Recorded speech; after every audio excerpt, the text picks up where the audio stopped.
हाय दोस्तों, आप सभी का हमारे चैनल में स्वागत है।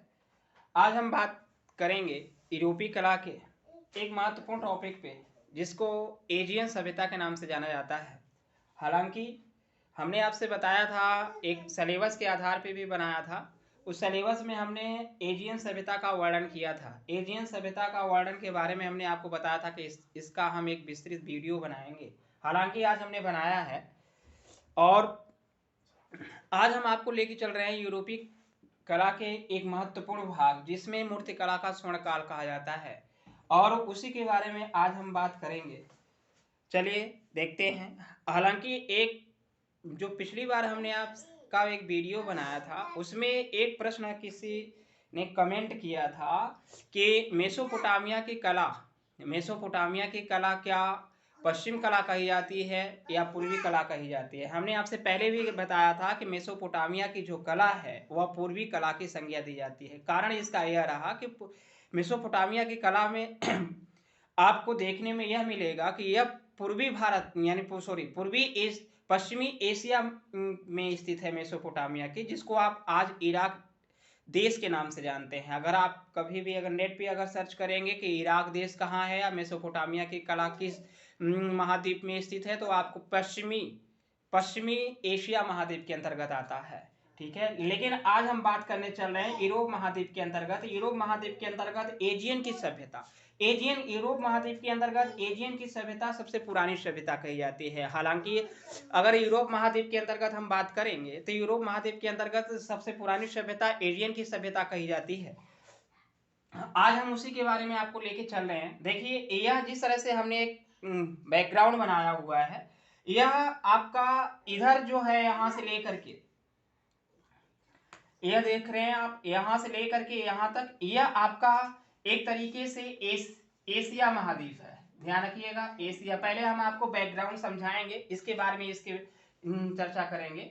एशिया महाद्वीप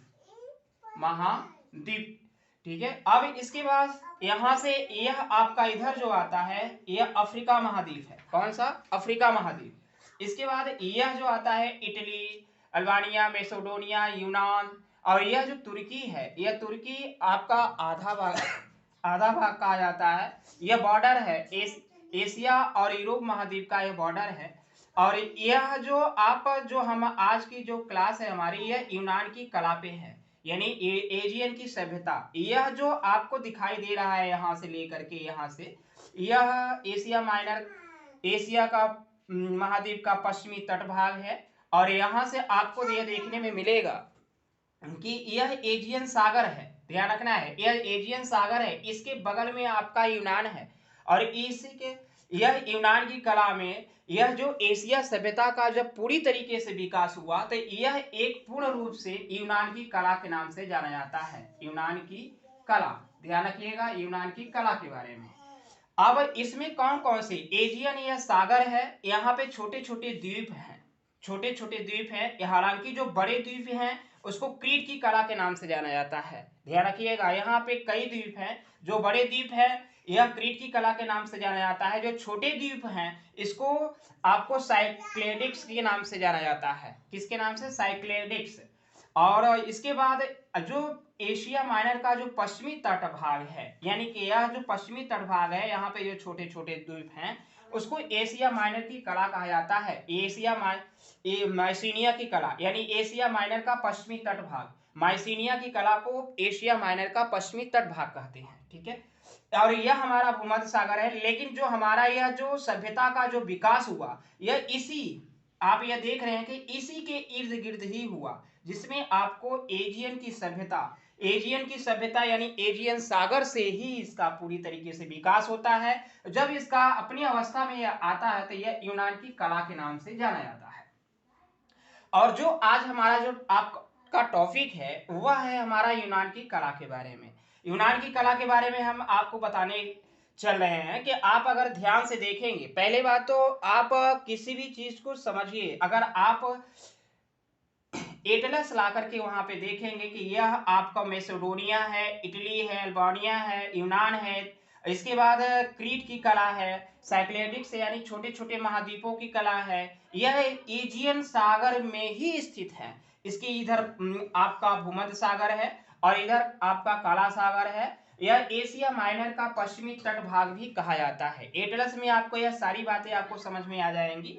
आप जब वहां पे देखेंगे तो इसी को एशियन की सभ्यता यानी यूनान की कला के नाम से जाना जाता है। ठीक है, अब बात आती है यूरोप महाद्वीप की जो सबसे पुरानी सभ्यता है। यूरोप महाद्वीप की जो सबसे पुरानी सभ्यता है उसको एशियन की सभ्यता के नाम से जाना जाता है। यानी अगर हमने आपसे बात किया एशिया माइनर एशिया महाद्वीप के बारे में, हम आज की क्लास नहीं है एशिया महाद्वीप के बारे में जो सभ्यता आएगी तब उसमें हम आपको बातें बताएंगे। आज हम यूरोप महाद्वीप के बारे में बात कर रहे हैं। यूरोप महाद्वीप की जो सबसे पुरानी सभ्यता है, यूरोप महाद्वीप की जो सबसे पुरानी सभ्यता है उसको आप एजियन की सभ्यता के नाम से जानते हैं, जिसका आगे चल करके विकास यूनान की कला के रूप में दिखाई देता है। यूनान की कला के रूप में 4 भागों में हमने आपको डिवाइड करेंगे। और सबसे बड़ी बात यह आती है कि इसको यूनान की कला यानी एजियन की सभ्यता की खोज करने का जो श्रेय रहा, यानी प्रकाश में लाने का जो श्रेय रहा, वह आपको हेररिक स्लीमन को है। यह एक जर्मन व्यापारी थे, इन्हीं के द्वारा इसको खोज किया गया था। ठीक है, अब हम आपको लेके चलेंगे कि एजियन की सभ्यता के कई कई भाग हैं, उसके बारे में हम आपसे बात करने चले हैं। आप ध्यान से देखिएगा, आपको सारी बातें समझ में आएंगी।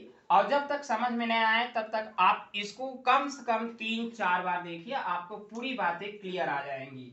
और अगर आपको नहीं समझ में आता है तो आप ममता चतुर्वेदी की पाश्चात्य कला बुक है, इसके बाद पश्चिम की कला जो है अशोक की, उसको आप अच्छे तरीके से स्टडी करेंगे तो आपको सारी की सारी बातें आपको क्लियर हो जाएंगी। ठीक है, अब हम आपको लेके चल रहे हैं कि यूनान की कला के बारे में, यानी यूनान की कला में क्या क्या महत्वपूर्ण पॉइंट हैं उनके बारे में हम आपसे बात करने चल रहे हैं। ठीक है, देखिए भौगोलिक दृष्टि से थोड़ी सी हम बात कर देते हैं। हमने आपसे चर्चा किया कि अब यहाँ पे एक पॉइंट बनता है भौगोलिक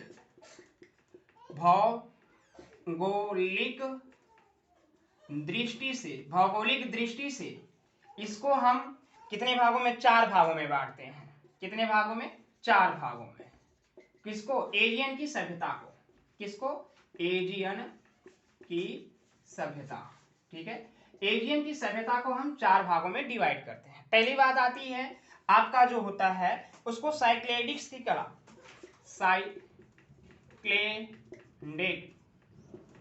साइक्लेडिक्स की कला। यह आप ध्यान, हमने आपसे चर्चा किया नक्शे मैप के आधार पे बना करके, उसके बारे में हमने आपको चर्चा किया।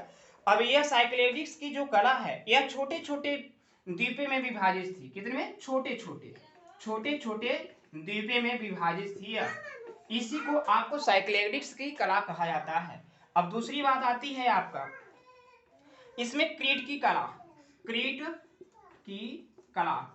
कला के अंतर्गत इसी में यह भाग है। यानी आप यह क्रीट की कला है, यह विशालतम द्वीपों में स्थित है, यानी विशालतम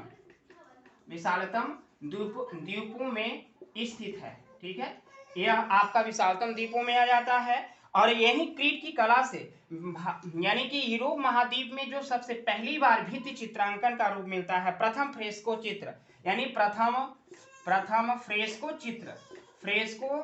चित्र यहीं से प्राप्त होते हैं। कहां से, क्रीट की कला से प्रथम फ्रेस्को चित्र ये आपको यहीं से मिलेंगे। और यह विशालतम द्वीपों में स्थित है क्रीट की कला। अब तीसरा पॉइंट आता है इसमें, लेकिन क्रीट की कला में एक बात और है जिसको आप जानते हैं, स्नेक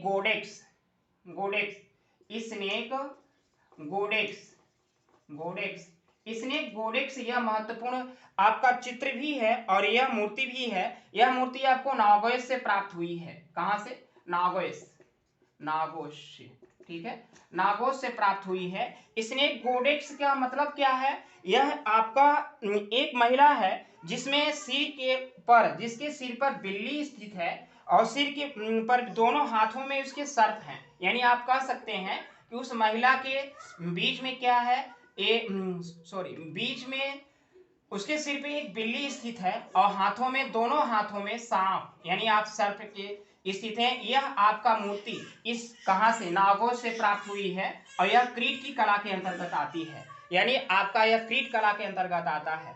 अब अगली बात हम आपसे करने चल रहे हैं, अगला जो पॉइंट है तीसरा, माइसीनिया की कला। माइसीनिया की कला, ठीक है। माइसीनिया की कला के बारे में यह जो हमने आपको बताया था, एशिया माइनर का पश्चिमी तट भाग कहा जाता है, यानी एशिया महाद्वीप के अंतर्गत अगर हम बात करें, एशिया महाद्वीप के अंतर्गत जो हुआ उसका जो पश्चिमी तट भाग है, ये एशियन का जो एशियन सागर है उसके पश्चिमी तट भाग का माइसीनिया की कला, यानी कि आप कह सकते हैं एशिया माइनर की कला का पश्चिमी तट भाग कहा जाता है। अगला जो चौथा पॉइंट आता है, यह यूनान की कला के बारे में कहा जाता है। यूनान की कला के बारे में हम आपसे विस्तृत व्याख्या करने चल रहे हैं, ठीक है। आप देखते रहिए, यूनान की कला के बारे में आज हम आपसे विस्तृत बातें करेंगे, आप इसको ध्यान से समझिएगा। और बातें अगर समझ में नहीं आए तो आप एक बार उठा करके ममता चतुर्वेदी की किताब को आप जरूर ध्यान रखेंगे, तो आपको सारी की सारी बातें क्लियर होती चली जाएंगी। या फिर आप उसको नहीं समझ में आता तो आप कौन सी किताब, आप अशोक की किताब, अशोक में यानी पश्चिम की कला अशोक के पढ़िए एक बार, आपको सारी की सारी बातें क्लियर रहेंगी, ठीक है।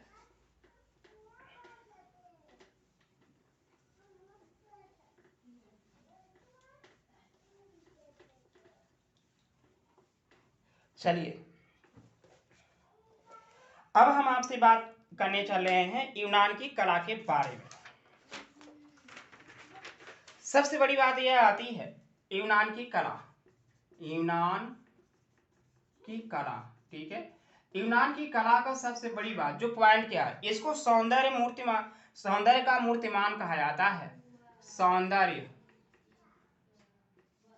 सौंदर्य का मूर्तिमान, ठीक। दूसरी बात आती है, इसको आपको काव्य कला के नाम से जाना जाता है, काव्य कला के नाम से। तीसरी पॉइंट आती है, इसको शास्त्रीय कला की संज्ञा दी जाती है, शास्त्रीय कला, ठीक। और इसके बाद यहाँ पे आपको यूनान की कला में मूर्ति कला का स्वर्ण काल दिखाई देता है। मूर्ति कला का स्वर्ण काल किसका दिखाई देता है? मूर्ति कला का स्वर्ण काल।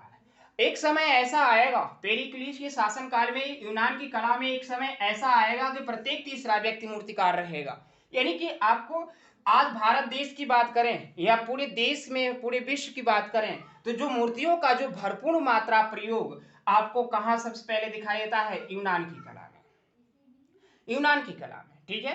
अब यानी कि मूर्ति कला का स्वर्ण काल कहा जाता है। और इसके बाद आपको यह हमने आपको 4 पॉइंट बताए कि यह सौंदर्य का मूर्तिमान है, इसको काव्य कला की भी कहा जाता है, यह शास्त्रीय कला के अंतर्गत इसकी गणना की जाती है। इस यूनान की कला में मूर्ति कला का स्वर्ण काल कहा जाता है, यानी भरमार मूर्तियां बनाई जाती हैं, ठीक है। यानी कि यह बातें रही, यानी यूनान की कला को इतने नामों से जाना जाता है, आप इसको जरूर याद रखेंगे।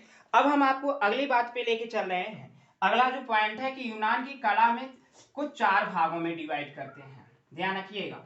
यूनान की जो कला है उसको हम 4 भागों में डिवाइड करते हैं और उसी को 4 भागों को हम एक एक क्रम से आपसे बातें करेंगे और देखेंगे कि कौन सी कला का इसका स्वरूप, कला के क्षेत्र में इसका क्या योगदान रहा, इसके बारे में बात करेंगे। देखिए सबसे बड़ी बात आती है कि यूनान की कला को हम 4 भागों में डिवाइड करते हैं। कितने भागों में? 4 भागों में। पहला होता है प्रारंभिक युग, ठीक है, प्रारंभिक युग। दूसरा आपका होता है उत्कर्ष युग। और जो तीसरा होता है परवर्ती युग। और चौथा होता है हेलेनिस्टिक युग,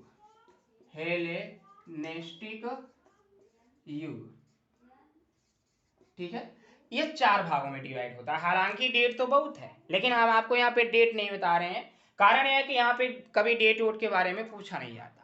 आप सिर्फ इतना जानिएगा जब डेट की बात आती है, लेकिन हम आपको यहाँ पे लिख देते हैं इसका विकास 800 बीसी से आपको दिखाई 480 बीसी तक दिखाई देता है। अब इसके बाद 480 बीसी से यह आपका 320 बीसी तक दिखाई देता है। अब इसके बाद आपका परवर्ती शास्त्री काल के अंतर्गत यानी आप इसमें हम आपको दिखाएंगे यह पूरा परिवर्तित शास्त्री काल, इसमें भी दो भाग होते हैं। यह परिवर्तित शास्त्री काल यानी आप यूं कह सकते हैं कि परिवर्तित शास्त्री काल का यह अंतिम चरण आएगा इसी के अंतर्गत, यानी यह उत्कर्ष युग को दो भागों में डिवाइड किया जाता है। अब आप यह प्रारंभिक शास्त्रीय युग, एक परिवर्तित शास्त्रीय युग, यह बातें हम आपको पहले ही बता दिए हैं। परिवर्तित शास्त्रीय युग इसका जब उत्कर्ष होगा तो यह लास्ट में आपको पूरी तरीके से दिखाई देगा। अब आता है हेलेनिस्टिक युग, यानी हेलेनिस्टिक वह युग जिसमें यूनानियों से प्रभावित जो सभ्यता है उसको हेलेनिस्टिक युग कहा जाता है। इसका जो समय है 320 बीसी से लेकर के आपको 300 बीसी तक दिखाई देता है। ठीक है, अब बात आती है, हम आपको एक एक पॉइंट के आधार पर चर्चा करेंगे प्रारंभिक युग के बारे में।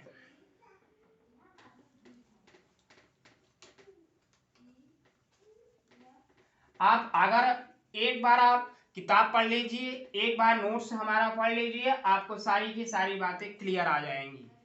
ठीक है, देखिए सबसे बड़ी बात आती है कि प्रारंभिक युग को दो भागों में डिवाइड किया जाता है। ठीक, कितने भागों में? दो भागों में।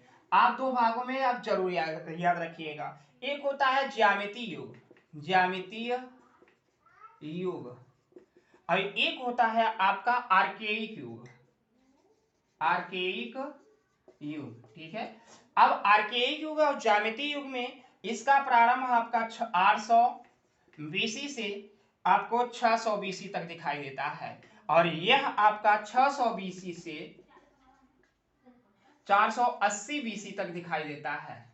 ठीक है, यह आपका 480 बीसी तक दिखाई देता है। ठीक है, यानी हमने आपको ज्यामितीय युग बताया, आर्केइक युग बताया। अब दोनों में इसमें हम थोड़ी सी चर्चा कर देते हैं।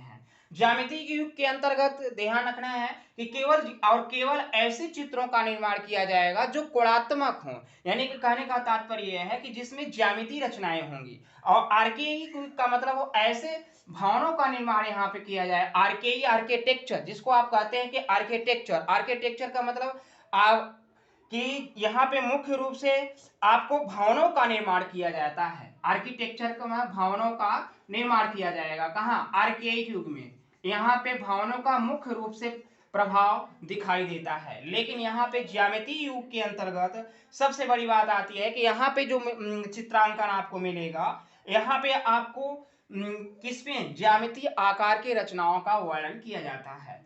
अब बात आती है कि यहाँ पे जो पहला, देखिए हम आपको एक इस वीडियो में हमारा यह उद्देश्य है कि आप केवल वीडियो को ध्यान से देखिए, आपको सारी बातें समझ में आ जाएंगी। और यहाँ के साथ साथ आप एक कंपटीटर हैं या प्रतियोगी छात्र हैं, तो आपको यह हमारा वीडियो आपको एक बार जरूर मदद करेगा।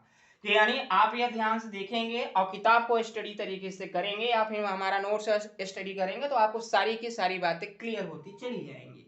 अब बात आती है कि ज्यामितीय युग के अंतर्गत सबसे पहला महत्वपूर्ण पॉइंट, हम सारी बातें आपको डिटेल नहीं बता रहे हैं, केवल और केवल महत्वपूर्ण की बातें ही बता रहे हैं। पहली बात, पहला पॉइंट आता है होमर का युग। होमर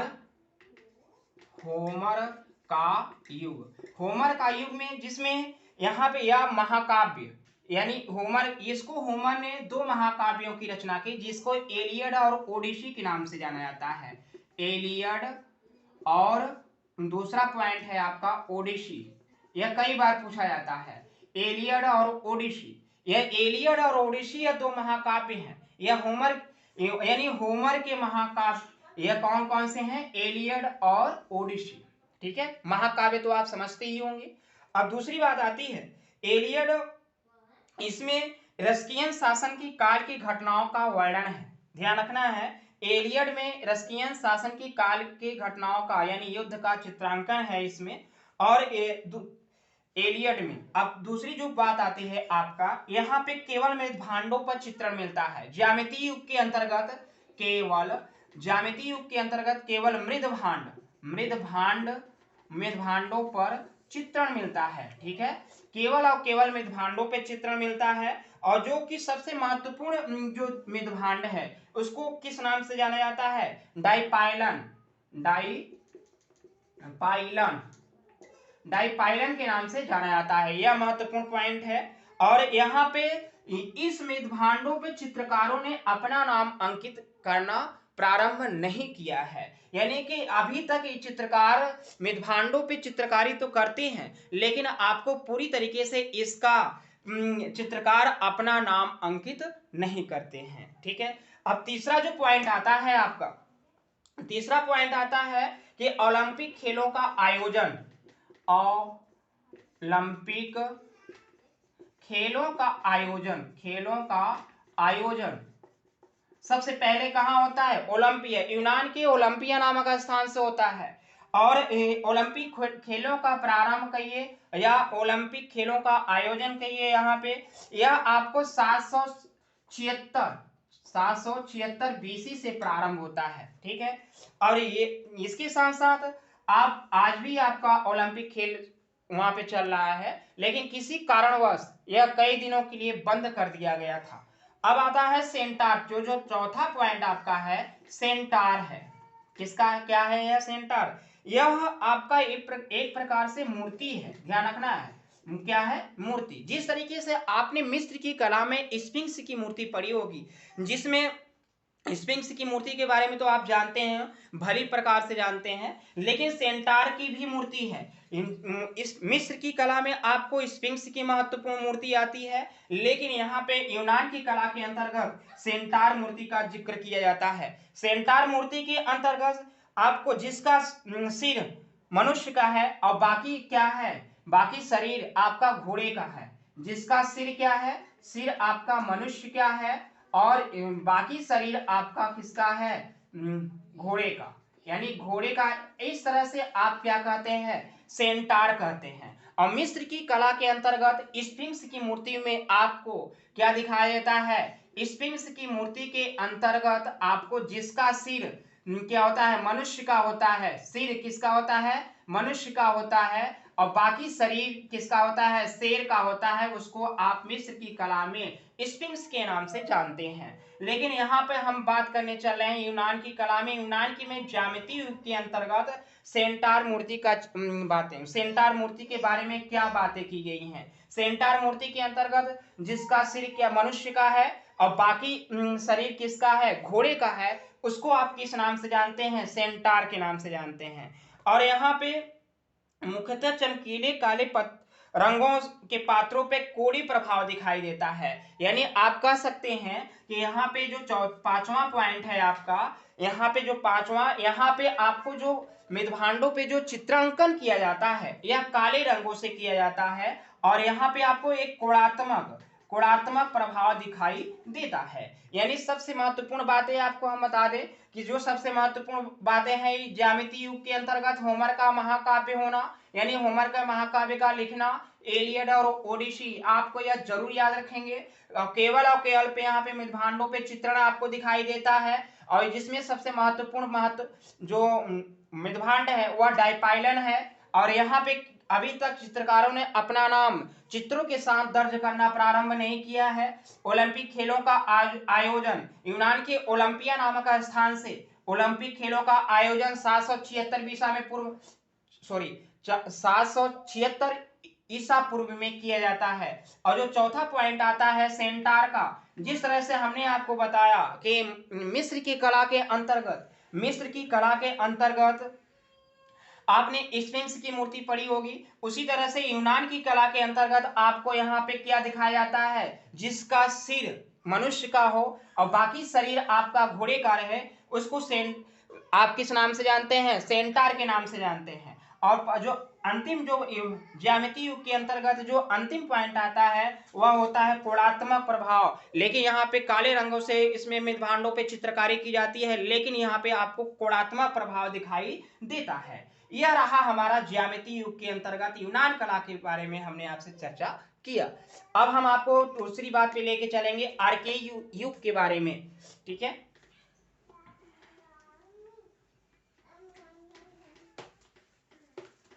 आर्केइक युग के बारे में। हालांकि आप यह जानते हैं कि आर्केय युग का मतलब ये होता है जिसमें आर्किटेक्चर होता है। आर्किटेक्चर यानी भवनों से संबंधित यहाँ पे आपको सबसे ज्यादा महत्वपूर्ण रहेगा। और भवनों से संबंधित यहाँ पे बातें की जाएंगी आर्केय युग के अंतर्गत।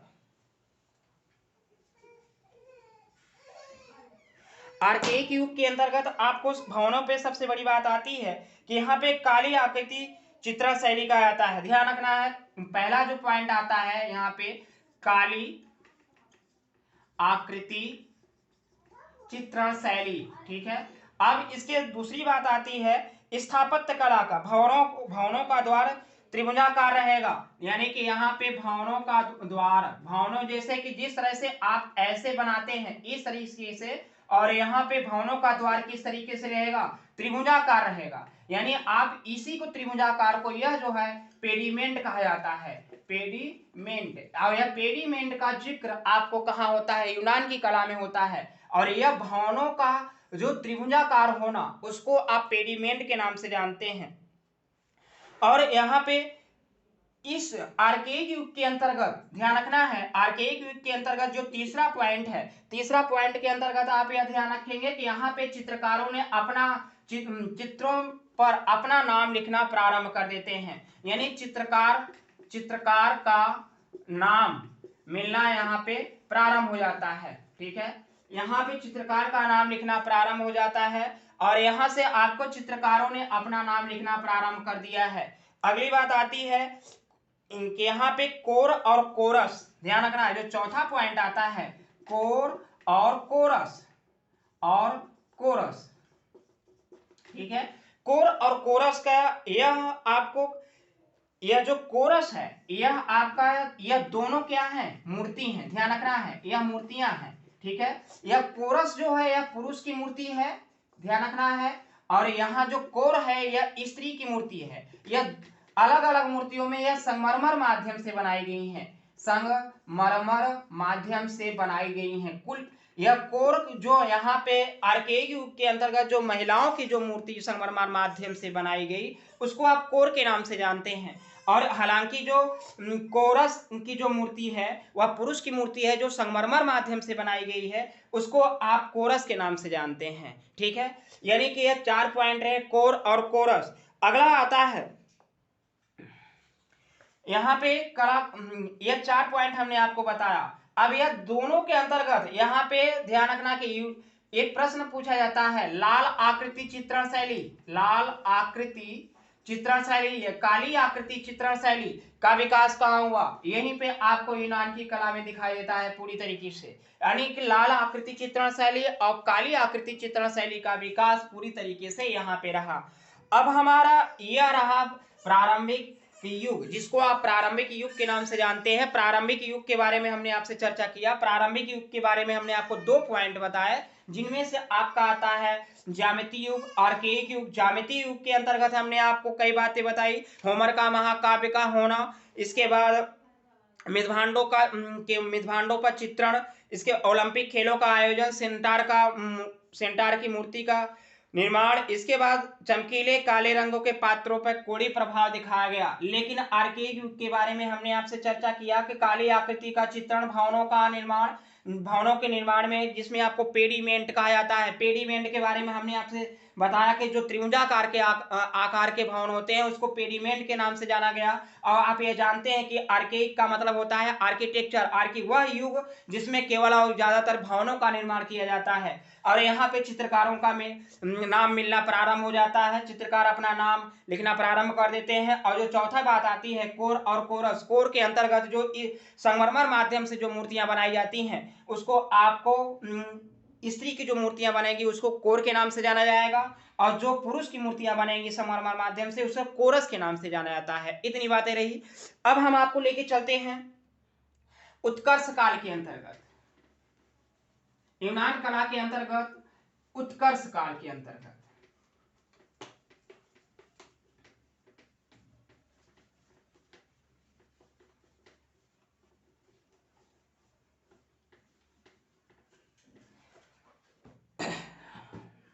अब आपको हम उत्कर्ष काल के बारे में बता रहे हैं, उत्कर्ष काल, ठीक है। उत्कर्ष काल के बारे में ध्यान से आप समझिएगा। यहाँ पे 3 बातें आती हैं, ध्यान रखिएगा। यहाँ पे उत्कर्ष काल के अंतर्गत हमने आपसे चर्चा किया था, जिसका समय हमने आपको बताया था कि 480 बीसी से लेकर के कितना है 320 बीसी तक दिखाई देता है, ठीक है। पूरा यह उत्कर्ष काल। इसको तीन भागों में डिवाइड करते हैं, प्रारंभिक शास्त्रीय युग, प्रारंभिक शास्त्रीय युग के बारे में। अब यह ध्यान रखना है कि प्रारंभिक शास्त्रीय युग के बारे में हम आपको चर्चा करने चल रहे हैं। दूसरी बात आती है यहाँ पे उच्च शास्त्रीय युग, उच्च शास्त्रीय युग, ठीक है। और जो तीसरा होता है आपका परवर्ती युग, परवर्ती युग, ठीक है। अब ये तीनों के बारे में हम आपको पॉइंट तक के बारे में बता देते हैं। आप प्रारंभिक शास्त्रीय युग के बारे में हम चर्चा करने चल रहे हैं कि यहाँ पे सबसे बड़ी बात आती है कि उत्कर्ष की, जैसे आप समझ ही रहे होंगे कि उत्कर्ष, यहाँ पे एक राजा है जिसको आप पेरिक्लीज के नाम से जानते हैं। पेरिक्लीज के शासन काल में यहाँ पे मूर्तिकला, शास्त्रीय युग का मतलब शास्त्रों पे आधारित, वह कला जो शास्त्रों पे आधारित होती है, होमर के महाकाव्य पे आधारित थी, उसका चित्रांकन आपको यहाँ पे दिखाई देता है। यानी कि वह चित्रण जो कि केवल ग्रंथों पे आधारित होता है, उसको शास्त्रीय युग के नाम से शास्त्रीय कला के नाम से जाना जाता है, ठीक है। अब हम बात को करते हैं प्रारंभिक शास्त्रीय युग के बारे में। प्रारंभिक शास्त्रीय युग का जो पॉइंट है, पहला आता है पेरिक्लीज का शासनकाल, पेरिक्लीज का शासनकाल। यहाँ पे पेरिक्लीज का शासनकाल शुरुआत होता है। और दूसरा जो पॉइंट आता है यहाँ पे लाल आकृति चित्रण शैली। अभी तक आपने केवल यह पढ़ा कि जो काली आकृति चित्रण शैली थी वह आपको कहाँ दिखाई देती है, प्रारंभिक युग के अंतर्गत, केवल और केवल आपको कहाँ दिखाई देता है, प्रारंभिक युग के अंतर्गत। लेकिन प्रारंभिक शास्त्रीय युग के अंतर्गत आपको लाल आकृति चित्रण शैली भी दिखाई देती है, लाल आकृति चित्रण शैली, ठीक है। अगली बात आती है, यहाँ पे दो मूर्तिकार हैं, जिनमें से पहला जो मूर्तिकार है, यहाँ पे मूर्तिकार का मिलना प्रारंभ हो जाता है। यहाँ से बहुत ही अच्छे मूर्तिकार रहेंगे। यहाँ पे दो मूर्तिकार हैं जिसको आप, एक पहला है माइरन और जो दूसरा है यह मूर्तिकार पॉलीक्लीटस है, पॉलीक्लीटस और माइरन, यह दो मूर्तिकार हैं जो कि बहुत ही फेमस हैं। प्रारंभिक शास्त्रीय युग के अंतर्गत दो मूर्तिकार हैं जो कि बहुत ज्यादा ही फेमस हैं। और इसके बाद में प्रारंभिक शास्त्रीय युग के अंतर्गत माइरन की जो सबसे बड़ी बात आती है कि इन्होंने कांस्य माध्यम में, ध्यान रखना है कि माइरन ने सबसे ज्यादा कांस्य माध्यम में मूर्तियां बनाई थी। किसने? माइरन ने कांस्य माध्यम में मूर्तियां बनाई। और कांस्य माध्यम में सबसे बड़ी बात आती है, यह कांस्य माध्यम के लिए ही फेमस था, यानी प्रसिद्धि इसको किसके मिली, कांस्य माध्यम के अंतर्गत, ठीक है। कांस्य माध्यम के अंतर्गत यह सबसे ज्यादा मूर्ति बनाने वाला व्यक्ति कौन है? माइरन। और यह ज्यादातर यहाँ के जो चित्रकार रहेंगे, मूर्तिकार रहेंगे, वह केवल ज्यादातर आपको ओलंपिक खिलाड़ियों की ही मूर्तियां बनाएंगे, यह भी आपको ध्यान रखना है। और जो, क्योंकि आप ये जानते हैं ओलंपिक खिलाड़ियों की जब मूर्तियां बनाएंगे, इसी तरीके से आपको डिस्कस थ्रोवर जो मूर्ति है या माइरन की है जो कि कांस्य माध्यम में है। अब यहाँ पे पहली जो मूर्ति इसकी कांस्य माध्यम से हम आपको बता रहे हैं, डिस्कस थ्रोवर की मूर्ति, जिसको आप डिस्को बोलस के नाम से जानते हैं, डिस्को बोलस, ठीक है, जिसको आप डिस्को बोलस के नाम से जानते हैं। दूसरा आता है कांस्य की गाय का निर्माण ये माइरन ने ही किया था। इसके साथ साथ यह दो मूर्तियां काफी फेमस रही, हालांकि इन्होंने और मूर्तियां बनाई, लेकिन आप यहाँ पे इतना ही ध्यान रखें कि दो मूर्तियां ज्यादातर फेमस रही। अब इसके बाद पॉलीक्लीटस की मूर्ति है, भाला लिए हुए मल्ल, ध्यान रखना है। अब हम आपको पॉलीक्लीटस के बारे में बता रहे हैं कि यहाँ पे जो पॉलीक्लीटस है, भाला लिए हुए मल्ल,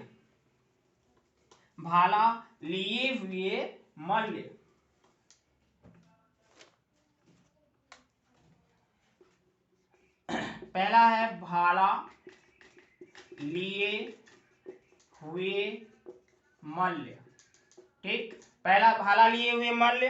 अब आती है बात कि यहाँ पे भाला लिए हुए मल्ल, यह ज्यादातर इसका फेमस रहा, किसका? पॉलीक्लीटस का।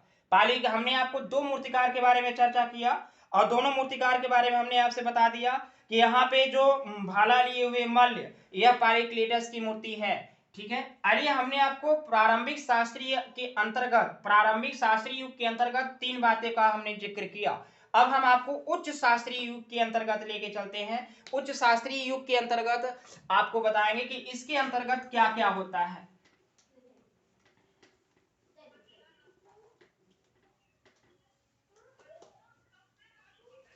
उच्च शास्त्रीय युग के अंतर्गत क्या क्या दिखाई देता है।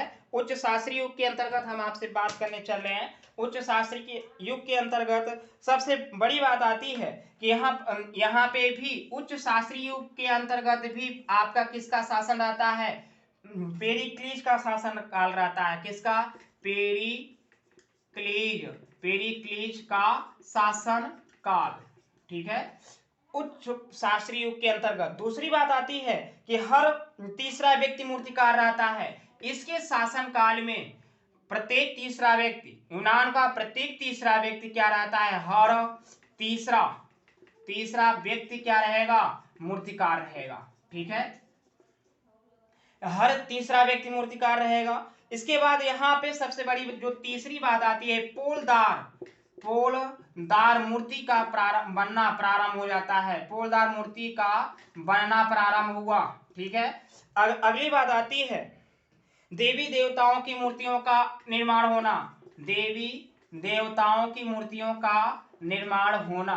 ठीक है, इसके बाद यहाँ पे पेरिक्लीस ने एक एक्रोपोलिस नामक नगर बसाया, जिसमें से एक पेरिक्लीज ने एक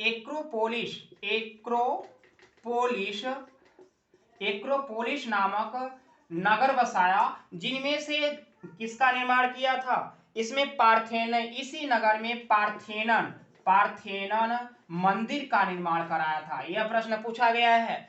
और यहाँ पे इसने क्या किया था, पार्थेनन मंदिर का कहाँ पे निर्माण कराया, यूनान की एक्रोपोलिस नामक एक नगर बसाता है और वहां पे पार्थेनन मंदिर का निर्माण कराता है।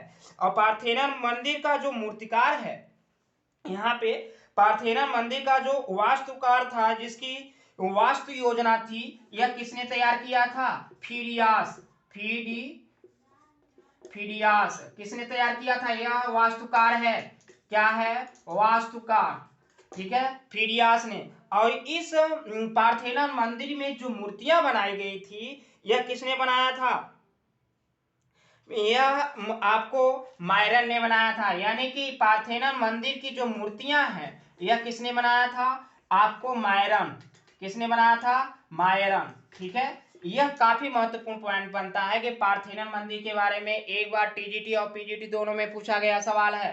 आप इसको ध्यान से जरूर याद रखेंगे। अब यहाँ पे आपका आता है कि मायरन के द्वारा बनाई गई पार्थेनन मंदिर में मूर्तियां बनाई जाती हैं। हालांकि अब हम आपको लेके चलते हैं। और मायरन, यह सबसे ज्यादा महत्वपूर्ण पॉइंट आता है कि मायरन एक ऐसा मूर्तिकार है जो कि ओलंपिक खिलाड़ियों की सबसे ज्यादा मूर्तियां बनाता है। यह भी आपको ध्यान रखना है कि, और वह भी किसमें बनाता है, कांस्य माध्यम में। किसमें बनाता है, कांस्य माध्यम में। ओलंपिक खिलाड़ियों की सबसे ज्यादा मूर्तियां बनाने वाला यही मूर्तिकार है, मायरन, जिसको आप जानते हैं। ठीक है, इतनी बातें रही। अब कहा जाता है कि जिस तरीके से भारतीय कला का स्वर्ण युग गुप्त युग को माना जाता है, उसी तरह से यूनान की कला में मूर्तियों का स्वर्ण युग मूर्ति कला को माना जाता है।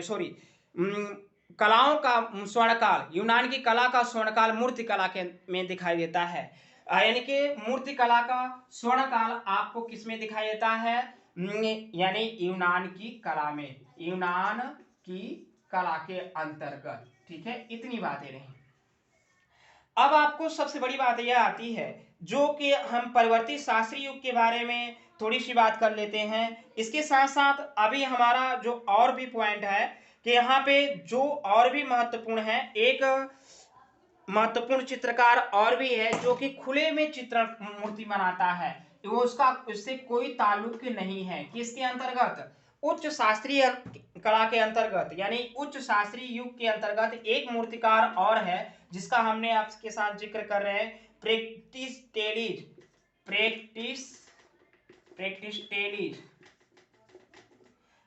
टेलीज यह आपका मूर्तिकार है। और यह ध्यान रखना है कि इसने एक एफ्रोडेप्टी, ध्यान रखना है कि यहाँ ने एफ्रोडिप्टी की मूर्ति बनाया था। यही एफ्रोडिटी के चित्र मूर्ति के बारे में आगे चल करके उच्च पुनर्जागरण कालीन कला में यही इसी का विषय रहेगा और वो चित्रकारी बनाएंगे, यानी वो कहेंगे कि शास्त्रीय युग से प्रारंभ यानी प्रेरणा लेकर के यही आपका यूनान ही है शास्त्रीय युग, जो कि यहाँ पे एफ्रोडिटी का जन्म और यहाँ पे आपको दिखाई देता है एफ्रोडिटी की मूर्ति। यह मूर्ति आपको कहाँ दिखाई देता है? प्रेक्टिटेलिज की मूर्ति है और यह उच्च शास्त्रीय युग के अंतर्गत आता है और उच्च शास्त्रीय युग के अंतर्गत यह खुले में यानी कि स्वच्छंद तरीके से इसने मूर्तियां बनाना प्रारंभ करता है। और यहाँ पे इसने एक मूर्ति और बनाई थी जिनमें से हर्मिज, ध्यान रखना है, हर्मिज की मूर्ति बनाई है जो कि काफी फेमस है। यह भी ध्यान, अब यह प्रेक्टिटेलिज की मूर्तियां हैं, दो के बारे में हमने आपको चर्चा किया। ठीक है, इतनी बातें रही। अब सबसे बड़ी बात अंतिम की यहाँ पे कि चित्रकला का पूर्ण रूप से कि यूनानी चित्रकला का जन्मदाता मुख्य रूप से किसे कहा जाता है, इसके बारे में दो शब्द के बारे में हम बीच में आपको बता देते हैं कि यूनानी चित्रकला का जन्मदाता आपको पॉलीक्लोनस के नाम से जाना जाता है। पॉलीक्लोनस यूनानी चित्रकला का जन्मदाता, यूनानी चित्रकला का जन्मदाता किसे मानते हैं और किसे कलाकार को कहा जाता है? पॉलीक्लोनस। और यह ध्यान रखना है आपको कि यह यूनानी चित्रकला का जन्मदाता माना जाता है। अब यहाँ पे उच्च शास्त्रीय युग के अंतर्गत एक और वास्तुकार है, उच्च शास्त्रीय युग के अंतर्गत एक और वास्तुकार की गणना की जाती है, वास्तुकार जिसका नाम है आपका एक्टिनोस। ठीक है, यह एक्टिनोस, यह क्या है? मुख्य रूप से क्या है? यह वास्तुकार है, वास्तुकार। अब यह क्या है? चित्रकार है। ठीक है, इतनी बातें रही। अब हम आपको लेके चलेंगे परवर्ती युग के बारे में। शास्त्रीय युग हमारा खत्म हो गया, अब उत्कर्ष काल का, अब परिवर्ती युग के बारे में हम आपसे चर्चा करने चल रहे हैं और इसके बारे में हम देखते हैं कि इसके में क्या क्या बातें हैं। देखिए यहाँ पे सबसे बड़ी बात आती है परिवर्ती शास्त्रीय युग के अंतर्गत, यहाँ पे परिवर्ती शास्त्रीय युग के अंतर्गत,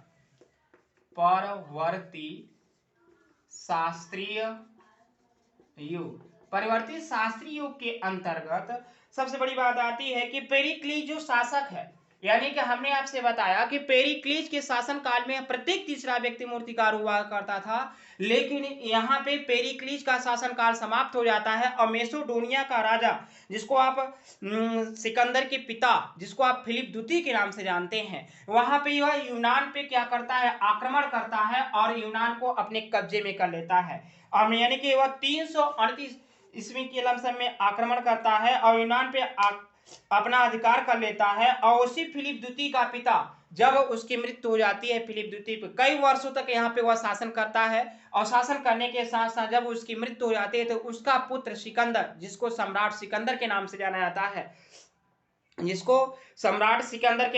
जाता है, तो वहीं से यह जब यूनान की कला को पूरा अधिकार हो जाने के बाद वह सिकंदर ने अपना पूरी कला अपने कब्जे में कर लेता है। जैसे आप जानते ही हैं जब किसी के ऊपर अधिकार हो जाता है तो वहां पे अपना वर्चस्व, अपनी संस्कृति लागू होती है।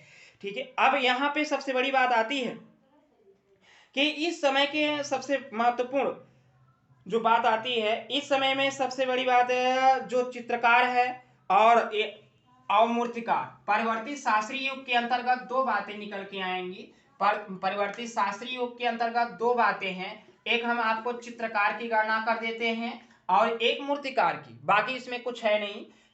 यहाँ की सबसे बड़ी बात आती है कि एपीलीज, चित्रकार के बारे में बात करें तो एपीलीज यह सिकंदर का दरबारी चित्रकार कहा जाता है, सिकंदर का दरबारी चित्रकार। ठीक है, कौन है? यह एपीलीज है। ध्यान रखना है कि एपीलीज इसी को चित्रकारों ने इसी को चित्रकारों का सम्राट कहा गया है, यानी कि चित्रकारों का सम्राट या इसी को कहा जाता है। यूनान की कला में चित्रकारों का सम्राट एपिलीज को कहा जाता है। यह सिकंदर का दरबारी चित्रकार था। अब बात आती है कि इसका जो सबसे बड़ी बात आती है, इसका जो महत्वपूर्ण जो चित्र है, यह एफ्रोडिप्टी का जन्म, एफ्रोडिप्टी एफ्रोडिप्टी का जन्म है। और इसके साथ साथ परसेफोन का अपहरण, यानी आप इसको जरूर याद रखेंगे, एफ्रोडिप्टी का जन्म। अब इसके बाद अगला जो, और इसके साथ साथ कई चित्रकार रहे हैं, लेकिन वह आपको महत्वपूर्ण नहीं है, आप सिर्फ एपिलीज के बारे में ही ध्यान रखें। एपिलीज के बारे में हमने आपको बताया कि यह सिकंदर के समय का दरबारी चित्रकार कहा जाता है और इसको चित्रकारों का सम्राट भी कहा जाता है, यानी सिकंदर के समय का दरबारी चित्रकार रहा। इसका सबसे महत्वपूर्ण पॉइंट आता है कि एफ्रोडिप्टी का जन्म यह इसी का एपिलीज का ही क्या है, चित्र है।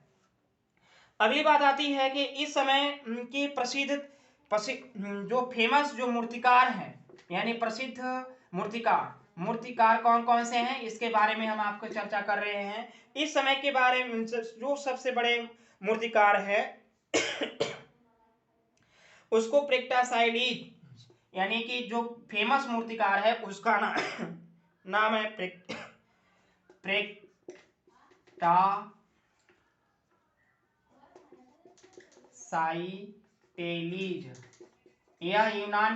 यह पश्चिम की कला है। यहाँ पे बहुत सारे लोगों का नाम ही नहीं पता होता, यानी कि यहाँ पे नाम आपको कंफ्यूजन रहता है और नाम जल्दी याद नहीं होता। लेकिन यहाँ पे प्रेक्टासाइलीज यह फेमस मूर्तिकार है और यह फेमस मूर्तिकार के समय इसकी एक फेमस मूर्ति है जिसको आप हर्मस और शिशु डायनोसिस के नाम से जानते हैं। हर्मस और शिशु डायनोसिस, हर्मस और शिशु डायनोसिस, हर्मस और शिशु डायनोसिस, ठीक है, हर्मस और शिशु डायनोसिस के नाम से जाना जाता है। ठीक है, यह प्रेक्टासाइलीज की मूर्ति है और यह काफी फेमस है, ये ज्यादा महत्वपूर्ण है। वैसे तो आपके बहुत मूर्तिकार यहाँ पे मिलेंगे, लेकिन आप दो व्यक्तियों को जरूर याद रखेंगे, एक प्रेक्टासाइलीज की जिसकी सबसे फेमस मूर्ति है हर्मस और शिशु डायनोसिस, और एक एपिलीज है जो कि जिसकी सबसे फेमस चित्र है जिसको एफ्रोडिप्टी का जन्म। अब बात आती है हमारा जो सबसे महत्वपूर्ण अंतिम जो युग आता है यूनान की कला का, उसको हेलेनिस्टिक युग के नाम से जानते हैं। किसके नाम से? हेलेनिस्टिक का तात्पर्य यही होता है कि यूनानियों से प्रभावित सभ्यता, ध्यान रखना है आपको, यूनानियों से प्रभावित सभ्यता को हेलेनिस्टिक युग के अंतर्गत रखा जाता है। अब बात आती है इसके अंतर्गत क्या क्या चीजें हैं, आइए हम एक बार आपको ध्यान से देखते हैं कि इसके अंतर्गत क्या क्या बातें लिखी हुई हैं।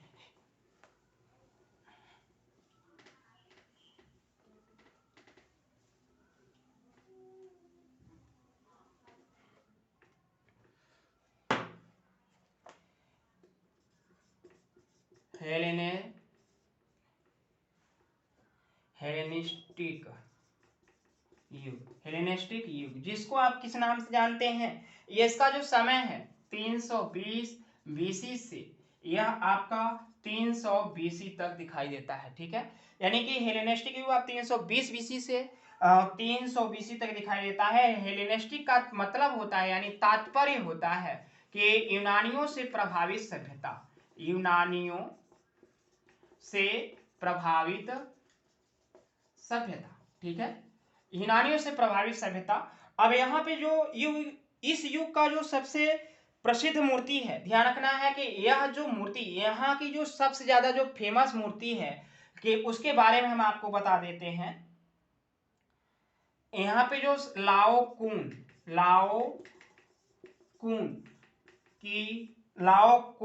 वह उसके पुत्रों की मूर्ति, वह उसके